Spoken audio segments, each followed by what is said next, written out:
మనం 5 star హోటల్స్‌కెళ్ళి dinner చేశాక dessert తినకుండా అస్సలు ఉండం కదండీ! చాలా మందికి ఉన్నటువంటి అపోహ ఏంటి అంటే డెజర్ట్స్ అనేవి చాలా కష్టం ఇంట్లో చేసుకోలేమని. బట్ ఈజీగా ఇంట్లో చేసుకోవచ్చండి.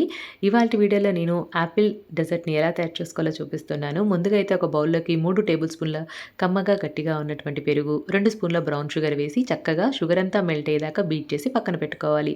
యాపిల్‌ని పీసెస్‌లా కట్ చేసుకొని ఒక బౌల్‌లోకి వేసుకొని కొద్దిగా నిమ్మకాయ రసం వేసి చక్కగా కలుపుకున్నట్లయితే కనుక యాపిల్ పీసెస్ అనేవి నల్లబడకుండా ఉంటాయి. సన్నగా కట్ చేసుకున్నటువంటి జీడిపప్పు, బాదం పప్పు, అలాగే బ్లాక్ గ్రేప్స్‌ని వేసేసుకొని ఒకసారి కలిపి పెరుగు మిశ్రమాన్ని కూడా వేసి కలుపుకోవాలి. ఇక్కడ నేను దానిమ్మ గింజల్ని వేయడం మర్చిపోయానండి. చివర్లో వేసి కలిపాను. మీరు ముందుగానే వేసుకొని పెరుగు వేసి కలిపేసేయండి. ఇలా అన్నీ వేసి కలుపుకున్న తర్వాత మూతను మూసి ఒక గంట పాటు ఫ్రిడ్జ్‌లో పెట్టుకొని ఆ తర్వాత సర్వ్ చేసుకోండి. టేస్ట్ చాలా బావుంటుంది. సర్వ్ చేసుకునేటప్పుడు పైన కొద్దిగా తేనెని, అలాగే బాదం పప్పు పొడిని వేసుకొని సర్వ్ చేయడం అస్సలు మర్చిపోకండి. వీడియో నచ్చితే లైక్ చేయండి. టేస్ట్ సూపర్‌గా ఉంటుందండి ఇది.